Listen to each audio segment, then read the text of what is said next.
Hello cruise besties, welcome back to the channel. I've got kind of a different video today. We're going along with the cruise theme and I was doing some planning for my trip in September on Valiant Lady, so I thought I would share with you guys my ideal itinerary if you were going on Valiant Lady in the near future. This is including all the new events, all the new parties, all the new classes you can take. So we're gonna go day by day, talk about what my plan is and what I like about these different events. Just kind of give you an idea of what to expect if this is your first time going on Virgin or your first time going on Valiant Lady. Valiant Lady, if you do not know, is the new lady ship that is in Miami. So Scarlet Lady is moving away and is going, I think, back to Europe, and Valiant Lady will be taking her place out of the port of Miami. So basically all the voyages that you saw Scarlet Lady, those are now moving over to Valiant Lady. So that'll be Dominican Days, which is the one that I'm going on. Riviera Maya, that's the one that goes to Cozumel and Bimini. And then there's a few others in there that are new. So we'll talk about the itineraries that are on this ship, the different activities they're doing, and yeah, let's get started.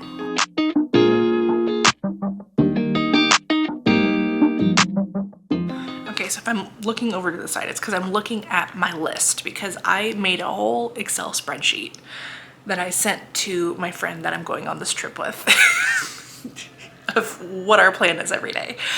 And you may be like, Jen, this is excessive. It is. But also, her and I are both very type A. And we did the same thing last time we went on Scarlet Lady. So we didn't like, okay, let me back up because I'm gonna do a whole like trip review from our first Virgin cruise. But there was so much going on, and especially if you're new to Virgin or you're new to cruising, you feel like you need to go to every event.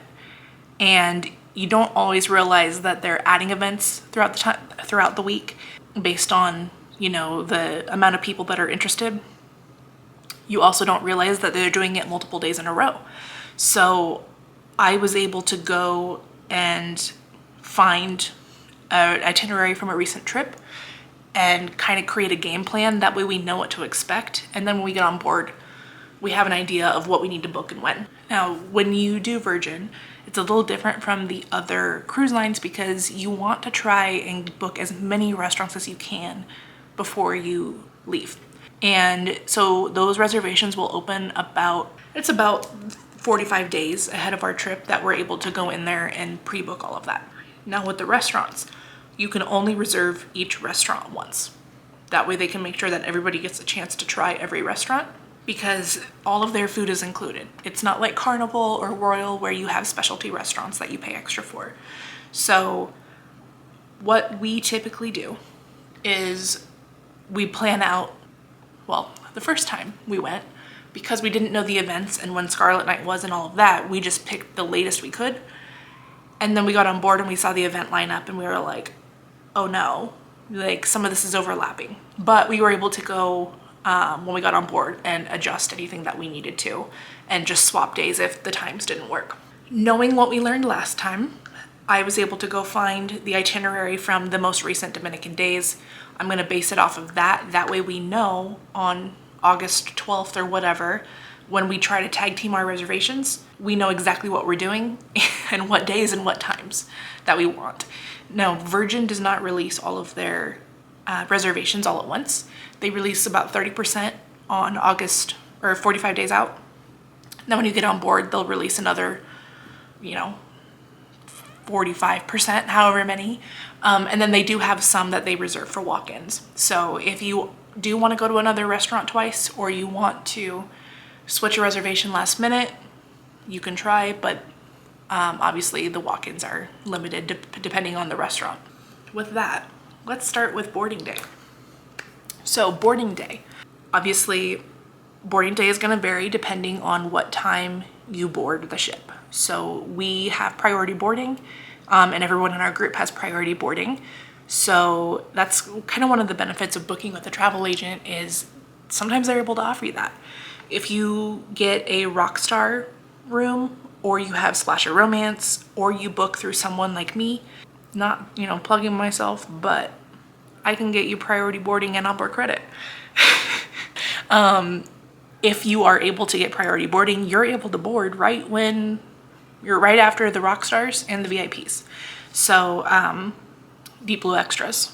So, you know, boarding starts around 1:30. You're able to just walk in and stand in line. Once the rock stars, deep blue extras, splasher romance, once they're all on board, you're gonna be the first ones on board around 1:30, 1:45. Tip about being in the terminal, because you need to be on board to book your events. Once you get into the terminal, make sure you get on the ship's Wi-Fi, because you are able to do that and you'll be able to get the first pick of all of the events because you're already going to be there. Boarding around, you know, 1:15, 1:30 if you have priority. Otherwise, you're going to show up at your assigned time. Now in my situation, because I have priority, I'm still going to be assigned a time, but on my confirmation it says I have priority boarding. So all I have to do is go in and show them that email and they'll let me through. Sail away party is usually between 5 and 7. So at that time, everyone's gonna be on board and they start handing out the free champagne on the Lido deck. So you definitely don't wanna miss that. It's usually champagne and rosé. It's great. All you can drink, as long as you can grab a glass. So that goes from 5 to 7 as they're pulling out of Miami. Right after that, Squid Ink reservations open. So if you were wanting to go get a tattoo or piercing while you were on board, make sure you get there around 6:30 because the line gets long fast. So our plan, because I'm planning on doing that this trip, and my friend does not want to and does not want to stand in line, she's gonna go take a little nap and I'm gonna go stand in line and get my reservation. You want to be one of the first ones there if you want reservations later in the week, because those are the ones that fill up first.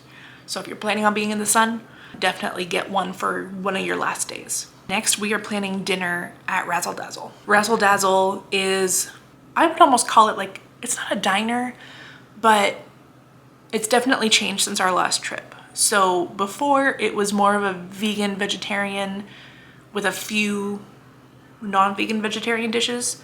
So they called it like the naughty and nice menu. Now it's definitely going more towards not vegan, not vegetarian, but they still have those options available. It's just less because more people were ordering the non-vegetarian stuff. So I would recommend that for the first night just because it's relaxed. You don't have, it's not one where you're gonna dress up, and you know, when you're boarding day is hectic for everybody. Even if you've been doing it 7 days in a row for the last 6 months, boarding day is a lot. So that's just one where it's gonna be a chill, like hang out, be comfortable, and have good food kind of night. So dinner around 7:30, and then this does cost a little bit extra. It's usually about $50 a person, but the grog walk. So I like the idea of doing the grog walk on the first night because of the events that happen after it, and you get to meet friends. So if you're a solo traveler or you're traveling as a couple or a group, you're going to be paired with 10 other people doing a bar crawl, and it just sounds like so much fun. So we're planning on doing that the first night. They usually have 1 or 2 going at a time. You're going in opposite directions, and then you'll have your assigned happenings cast member that's escorting you there. What's interesting about the grog walks is you actually have to do an activity to get your drink at each stop. I get into this more in a video that's coming out soon where we talk about all the events, but basically you're being taken around to all the different bars on the boat or on the ship, and you have to do some kind of interactive activity to be able to get your drink. So it's a great way to meet people and get to know the bars and test some drinks. So that is our plan at 9 p.m. And then we go into the pajama party at 11. The pajama party is cool because literally everyone is in pajamas and you're on the top deck of the ship just dancing the night away. And then the diva comes out and sings, and there's drinks and milk and cookies, and it's just a lot of fun. So definitely make sure you check out the PJ party. And then we go into day 2. Day 2 is gonna be your first day at sea, and there's activities going on most of the day. Starting off for me at 9 a.m. There are things that happen before that if you wanna go do yoga or anything like that, a workout class. But for me, I'm gonna start out at 9 a.m. I'm gonna go to the VHS workout. It is a Richard Simmons style aerobic workout, and we missed this last time because we were very hungover from the pajama party. So we will not be doing that this time because we are gonna go to VHS workout. So that is from 9 to 10. And then starting at 10 a.m., they are doing pickleball on the sports court. They also have dodgeball in there somewhere, so definitely keep an eye on the activities in the sports court if you want to go play basketball or dodgeball or anything like that. Really, during the day, they do a lot of active activities. The sports court is always busy during the day. The pool, they don't really try to plan a lot of things until later in the afternoon and into the evening. So it's great for people like me that are usually hungover and just want to chill by the pool, because I don't feel like I'm missing anything. So we'll go hang out at the pickleball court for a bit, go hang out by the pool for a little bit, see what else there is to do that might just pop up the day of. And then we're gonna go to Opa Hour at the Dock House. This is another one that we missed last time. It's more of a Mediterranean style bar slash restaurant, light appetizers, kebabs kind of thing. So that is from 4:30 to 6:30 at the Dock House. And then we'll do a late dinner at Pink Agave. Pink Agave After Dark starts around 9. It is so much fun. They've got a DJ in there. They've got salsa dancing. Everyone gets a free shot. It's just fun. So, and that was actually one of my favorite restaurants on the ship. So yeah, night 2, we're gonna do dinner there. And then they have a new party that they're doing called We Fancy. And it is a 70s themed, again, I'll go into it in another video when we talk about the events, but everyone dresses up in gold. It's crazy from the videos I've seen. So we thought that'd be fun for Pink Agave to go before that. So dinner will be from like 9 to 10:30, and then We Fancy starts at 11. So we'll be out all night doing that. Day 3 is a port day. So day 3, we will be in Puerto Plata or wherever your cruise is going. So that is our first import day. Our plan is to go do brunch at the wake because we really want to do the bottomless drinks. So we're gonna do bottomless drinks at the wake, and then go into the port, explore a little bit. This particular port, I'm gonna do a whole nother video about when we get back, but they have a free area in the actual cruise terminal part of the port that has a pool and a lazy river and all these other things. So we're gonna spend a lot of time there and then do some sightseeing in that general area close to the port so we can make it back to the ship. And then our plan is to do dinner at Gunbae that night. Gunbae is the Korean barbecue restaurant.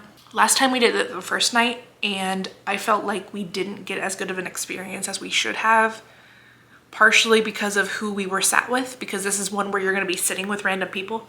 I think just the stress of it being the first night didn't give us as good of an experience. So I wanna try it in a middle of the week night and see if it's any different. And then that night is also Scarlet Night. So we'll do dinner at 8 p.m. and then Scarlet Night technically starts at 9. There's different things all around the ship that happen. A lot of it is stuff that we're like, we don't really care if we miss it. If you're a first timer, you definitely want to try to make it if you can, because it kind of gives the background on the Scarlet Night story. But if you see it once, you've seen it and you don't really need to see it again. So we just want to be there for the party on the deck. So 10:45 is the Scarlet Night pool party. And then obviously Scarlet Night After Dark at midnight in the Manor. And then the next day is our, I guess technically our last sea day. It's gonna be, because Scarlet Night's the night before, we're gonna take it easy that day. But there is 90s boy band dance class. And this is day 2 of 90s boy band dance class. So my friend that I went with did it last time. She had a blast. And I didn't, because I was being all shy and didn't know what to do. I definitely want to try it this time, but it depends how hungover we are. So that starts at 10:30. If we're feeling okay, then we'll go do that. And then another add-on thing at 2 is the champagne bubbles and fried chicken bites in Rasadaz. This is a new event. They weren't doing this last year. I'm very excited about it because those are like 2 of my favorite things. So that just seems like it'd be fun after the dance class. Hangover food and more champagne. Like, what more could you want? And then again is Opa Hour 4:30 to 6:30 if we decide we want to make that. Otherwise, we'll just chill by the pool. One of the shows we missed last time because they were doing things a little bit differently is Around the World with the Diva. So we definitely want to try and hit that up this time. And that is in the Red Room at 7:30 to 8:30. And then dinner at Extra Virgin at 9. Extra Virgin was one of our favorites on the ship. Everything was great. So that's another one that we're like, yeah, we gotta go for dinner because we're dreaming about the food at Extra Virgin. And then our last, technically last day, day 5, is when we're in Bimini. So obviously we're not planning anything because we are gonna be in Bimini. So we'll get off the ship, go to the pool. Last time we were one of the first people off the ship. I went and got my hair braided down at the little salon downstairs just so I could have it out of my face for a windy day at the beach. And they do a pool party in the beach club from 1:30 to 4. And I think we ended up coming back around 4 last time. Another new thing they're adding is a line dance class. So if you're back on the ship by 5:30, you can go attend that. I have that on our itinerary just because, but we'll see how we feel after being at the beach all day. I remember last time being hungover and not drinking as much, so I think I'll be okay. This one we're gonna try and do dinner at the wake because we didn't get to have dinner at the wake last time, and I really want to try it. So that's gonna be one where we're gonna try to walk on, and if not, we'll just go eat at the galley or figure out something else. The second show that we didn't make it to last time was Untitled Dance Show Party thing that I really want to see. So that will be at 10 p.m. that night. And then Studio 72 is like a 70s disco themed party at 11:15 in the Manor. And we went to that last time. It was different. It was fun, but definitely not as fun as the other parties. I think because they do it after Scarlet Night. So it just, everyone wasn't feeling good. Everyone wanted to go to bed. You're getting off the ship the next day. So it's more of a low-key club experience, but it's still fun. Everyone dresses up in costumes. It's great. And then obviously you disembark the next day. And we actually really liked what we did where we went and had brunch at Razzle Dazzle before we got off the ship. So we went around 9-10 a.m., had some brunch, and then walked off as late as we could just to kill time. That's one of the things I like about Virgin is that you don't have to be off the ship at 8 a.m. You have until 11, and it's great. It just makes everything so much easier. That's kind of like how I picture a week on Valiant Lady. Let me know in the comments if you've done different things, if you've done the different shows, if there's, you know, shows that you would rather see other than the two that I picked out. But from, you know, what we experienced last time, this is like ideal. If everything goes perfectly when we're booking things, this is what we're gonna do. This is what I would recommend to anybody else going on a Virgin ship, because a lot of these are on the ships throughout the fleet.